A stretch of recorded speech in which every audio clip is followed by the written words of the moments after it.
welcome to my channel. If you're new, the first time stopping by, I have been a little laid up for the past week with this surgery I had on my wrist.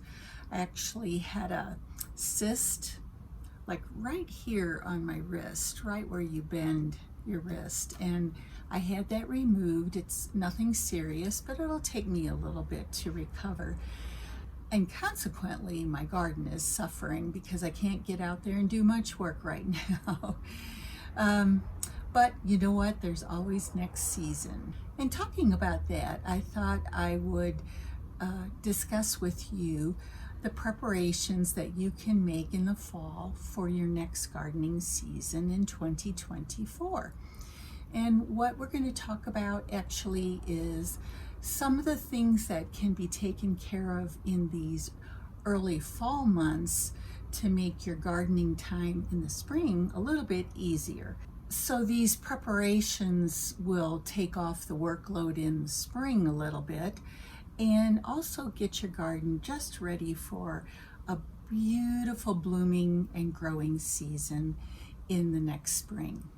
So we're going to go ahead and get started on that, and come along and join me, and I hope this video will be helpful to you as far as thinking ahead for gardening in 2024.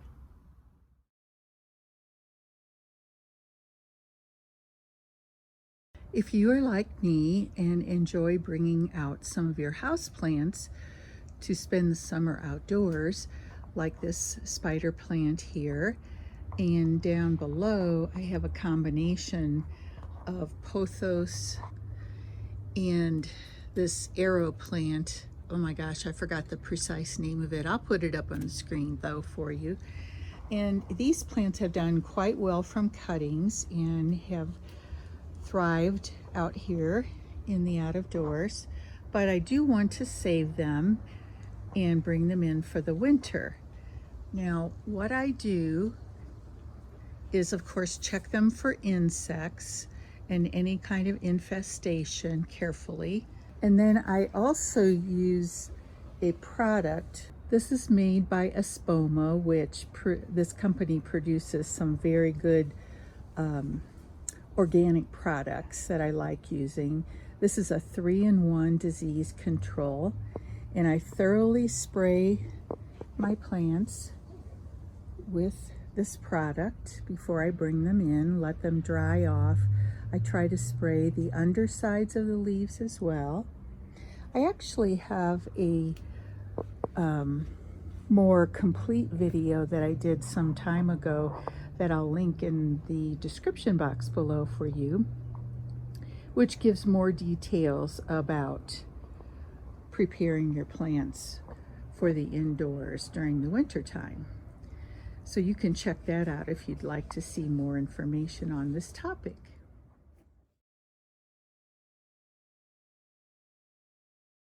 I've never shared any photos of my grandsons, although I talk about them a lot.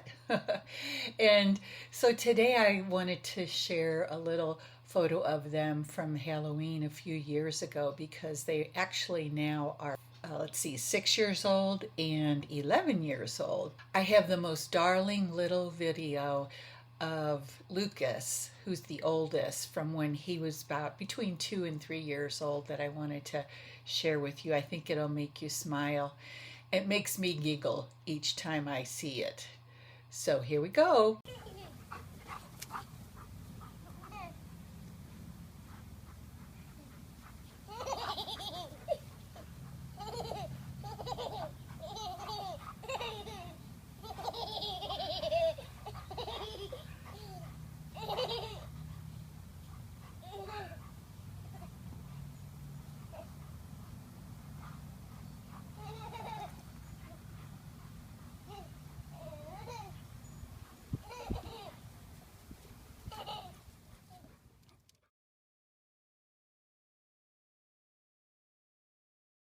This creature is called the iris borer moth.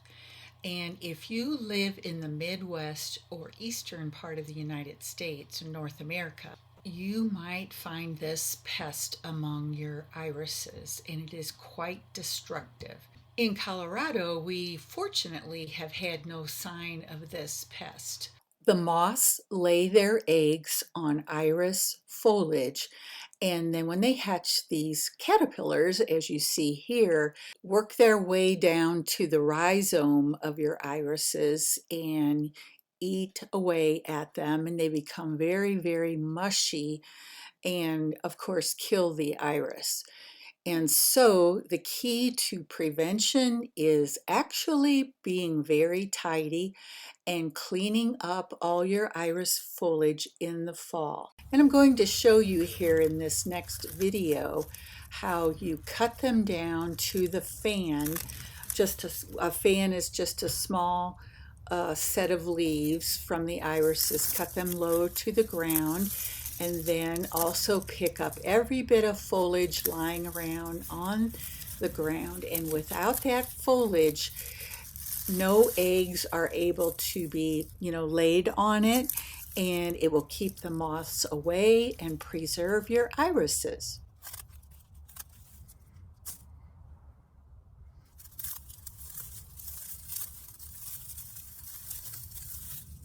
Here's a close-up of the iris fans that are left behind. These are healthy and good shape, of course, but any stray leaves, these brown leaves you can see I'm pulling away from the base of the rhizomes, they do pull away quite easily. And picking them all up and putting them in your trash, not a compost pile, will prevent future infestations.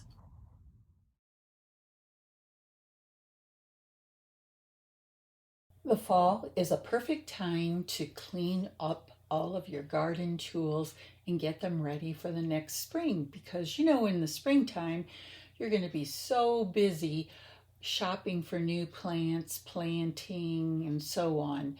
And so I choose to do my cleaning in the fall when I have more time. I'm going to put a little clip next from a longer video that I have, which gives you full directions on how to do this job. And the link for this will be down in the description box below my video here on YouTube. If you would like to get more information about cleaning garden tools, be sure to check out that video. I have 3 tools that I'm going to be sharpening today. I have my Felco 2 hand pruners. I have my hedge trimmer that is made by Fiskars, and you can see it's very grimy here. And I have this Corona lopper, and you can see it's very stiff. I have never cleaned it or sharpened it, and I think I've owned it about 5 years. Isn't that awful? Now, let's just go through and start with these hedge trimmers. And as you can see, I've got paper bags here because I'm going to be using oil and a cleaner that I want to keep off my counter.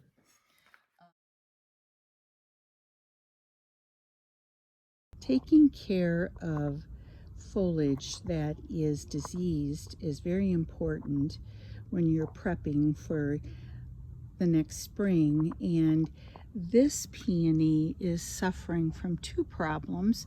First of all, it had quite a bit of damage from hail, but it also has some powdery mildew affecting it. You can see right here the white on this leaf is an indication of powdery mildew.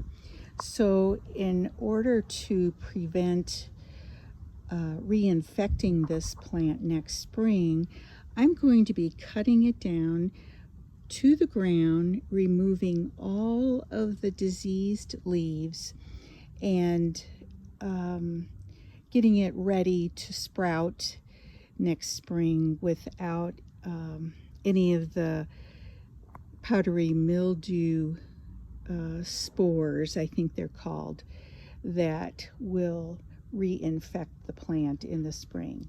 So that's a great way of prepping some of your plants. And get ready for a new spring and a new chance for a healthy plant.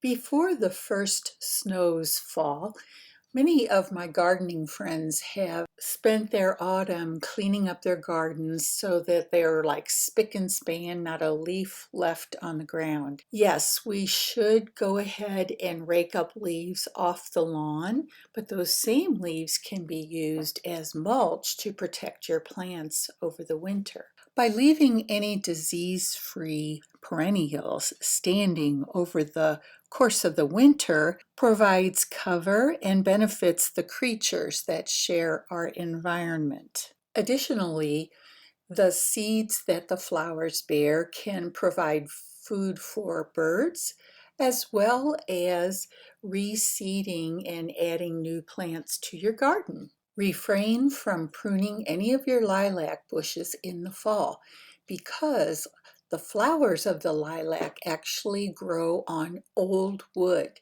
So the actual pruning time that is recommended for lilacs is after the last blooms have happened in the springtime. If you love ornamental grasses like I do and have them in your garden, be sure not to cut them down in the fall because they will add beautiful winter interest to your garden, especially when the snow falls on them. They look stunning. So keep them up throughout the winter and cut them back in the early spring.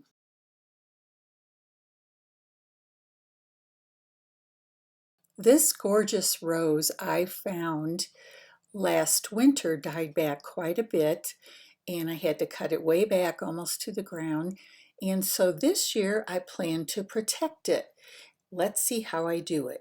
This plastic piece here is called a rose collar. This rose collar can protect many different types of plants. And we're going to show you how it clips together here, and we use it to protect our special rose here.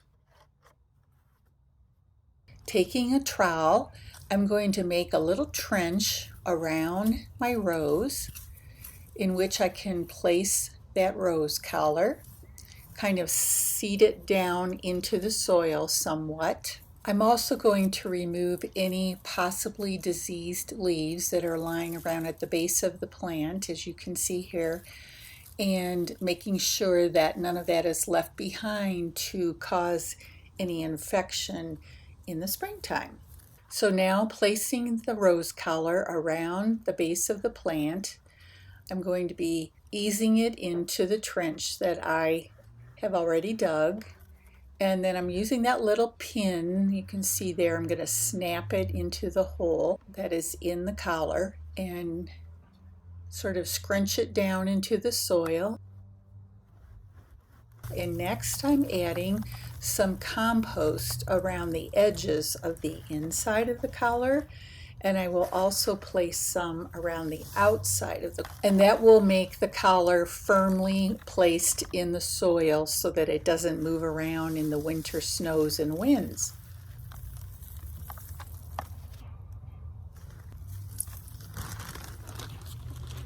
Here I'm easing the compost around the edge of the collar.